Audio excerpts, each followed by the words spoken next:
आज हम क्लास 12 हिंदी आरोह भाग 2 के थर्ड चैप्टर बात सीधी थी पर का संदर्भ प्रसंग व्याख्या और काव्य सौंदर्य करेंगे।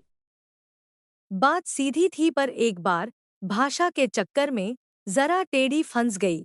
उसे पाने की कोशिश में भाषा को उल्टा पलटा घुमाया फिराया कि बात या तो बने या फिर भाषा से बाहर आए, लेकिन इससे भाषा के साथ साथ बात और भी पेचीदा होती चली गई। संदर्भ प्रस्तुत पद्यांश हमारी हिंदी की पाठ्यपुस्तक आरोह भाग 2 में संकलित कविता बात सीधी थी पर से ली गई है, जिसके लेखक कुंवर नारायण हैं। प्रसंग इस पद्यांश में बताया गया है कि सहज बात को सरल शब्दों में कह देने से बात अधिक प्रभावी तरीके से संप्रेषित होती है। अधिक जटिलता अर्थ की अभिव्यक्ति में बाधा ही डालते हैं। व्याख्या कवि कहता है कि मेरे मन में एक सीधी बात थी जिसे मैं कहना चाहता था, परंतु मैंने सोचा कि भाषा में थोड़ा अच्छापन लाया जाए, और जैसे ही मैंने भाषाई प्रभाव जमाने की सोची तो मैंने बात की सरलता को खो दिया। अर्थात जब बात को तोड़ा मरोड़ा गया, घुमाया फिराया गया, तो जो बात मैं कहना चाहता था उसमें परिवर्तन हो गया। जब तक मैं भाषा से बाहर निकला तब तक बात और भी जटिल होती चली गई। अब वह बात अर्थहीन है। काव्य सौंदर्य सरल, सहज और आम बोलचाल की भाषा का प्रयोग हुआ है। अनुप्रास अलंकार है, मुक्तक छंद का प्रयोग है। सारी मुश्किल को धैर्य से समझे बिना मैं पेंच को खोलने के बजाय उसे बेतरह कसता चला जा रहा था, क्योंकि इस करतब पर मुझे साफ सुनाई दे रही थी तमाशबीनों की शाबाशी और वाह वाह। आखिरकार वही हुआ जिसका मुझे डर था। जोर जबरदस्ती से बात की चूड़ी मर गई और वह भाषा में बेकार घूमने लगी। प्रसंग इस पद्यांश में कवि ने भाषा की सहजता पर जोर दिया है। व्याख्या कवि कहता है कि मैंने अपनी सारी मुश्किलों को धैर्य से समझने की बजाय उसे पेंच से कसता चला गया।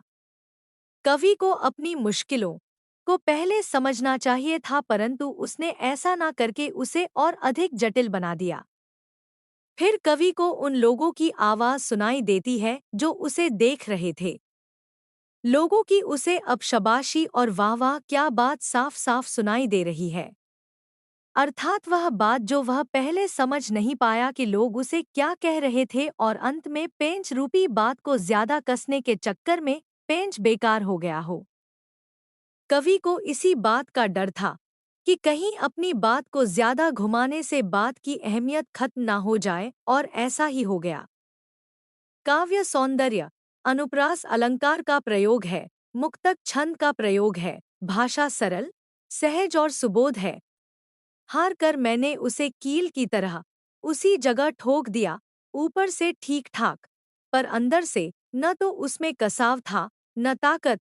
बात ने, जो एक शरारती बच्चे की तरह मुझसे खेल रही थी, मुझे पसीना पोंछते देखकर पूछा, क्या तुमने भाषा को सहूलियत से बरतना कभी नहीं सीखा? प्रसंग कवि इस पद्यांश में सटीक अभिव्यक्ति के लिए उचित भाषा के चुनाव पर बल देता है। व्याख्या कवि कहता है कि अब मैं हार मान चुका हूँ, जिस कारण उसने अपनी बात को कील की तरह उसी जगह ठोक दिया। अब बात के अंदर न तो खींचाव बचा है और न ही ताकत, अर्थात अब बात में न आकर्षण बचा और न ही अर्थ। कभी बात का मानवीकरण करते हुए कहता है कि यह बात तो मुझसे एक शरारती बच्चे की तरह खेल रही है। बात ने मुझे पसीना पहुँचते देखकर मुझसे पूछा कि क्या अब तुम भाषा का सफलतापूर्वक प्रयोग करना सीख गए या नहीं। कवि का अभिप्राय है कि हमें अपने मन की भावनाओं और विचारों को सरलता से व्यक्त करना चाहिए।